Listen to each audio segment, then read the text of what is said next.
Newcastle, Tottenham, Chelsea, première vue, aucun point commun, si ce n'est que ce sont des grandes écuries de première ligue. Elles ont toutes été éliminées en huitième des finales de Ligue des Champions. Pourtant, elles partagent un problème bien plus large qui touche tout le football anglais. Car avec une moyenne de 55 matchs par saison pour les plus gros clubs, on a le droit de se demander est-ce que l'intensité du championnat anglais se joue au détriment des compétitions européennes. Ces éliminations ne sont pas anodines. Aujourd'hui, on va s'intéresser au naufrage en particulier de Newcastle, battu 7-2 au match retour par le Barça. Alors comment Hansi Flick a manipulé la plus grande force de Newcastle pour les rendre totalement vulnérables et pourquoi c'est symptomatique de l'état des équipes anglaises en Europe? C'est ce qu'on va décrypter dans cette vidéo. C'est parti générique.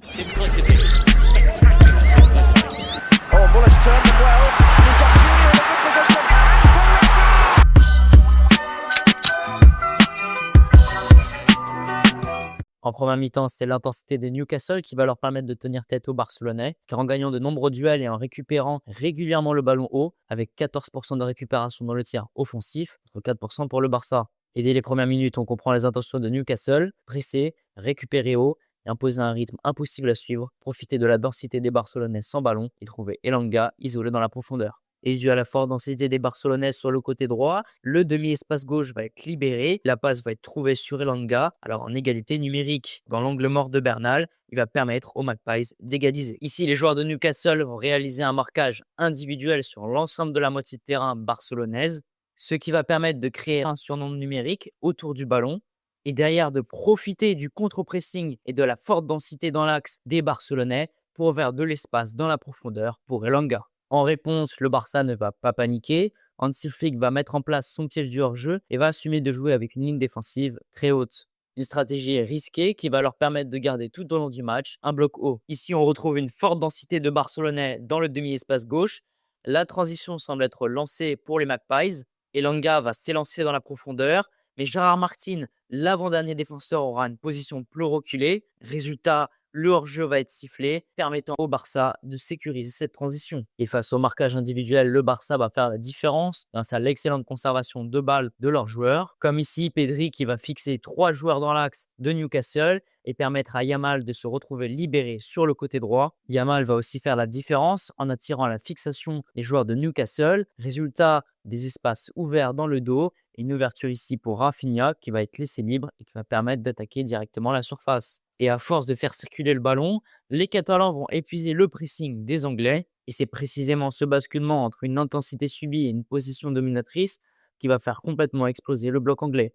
Et après 45 minutes de haute intensité, les Magpies vont baisser en régime. En seconde période, c'est les Barcelonais qui vont avoir le ballon avec 70% de possession. Menés au score et physiquement entamés, les hommes d'Eddie Howe n'ont plus de choix. Ils doivent sortir, presser encore plus haut et donc s'exposer.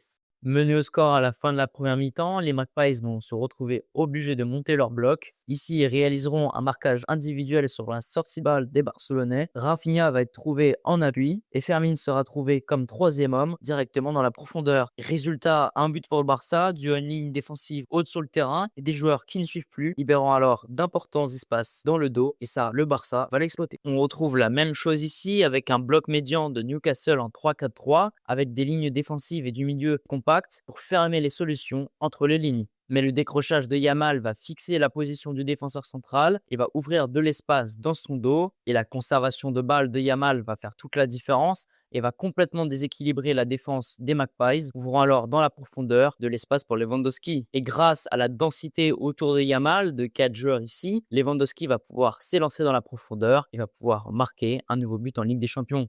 Et pour stopper l'hémorragie, Eddie Howe va demander à ses joueurs de reculer dans leur propre moitié de terrain. L'objectif est désormais de colmater les brèches et d'espérer le contre. Mais face à un bloc bas, le Barça de Flick ne va pas s'impatienter. Au contraire, les Barcelonais vont s'adapter. Et même lorsque Newcastle redescendra son bloc, les Blaugrana créeront du déséquilibre avec Lamine Yamal. Ici, Newcastle va se regrouper dans un bloc bas en 5-4-1. Et pour déséquilibrer le bloc, les Blaugrana vont venir fixer dans l'axe, libérant alors les ailes. Ici, l'interligne sur l'aile droite va être ouverte. Yamal va pouvoir s'y infiltrer et ça va créer alors une très grosse occasion pour le Barça.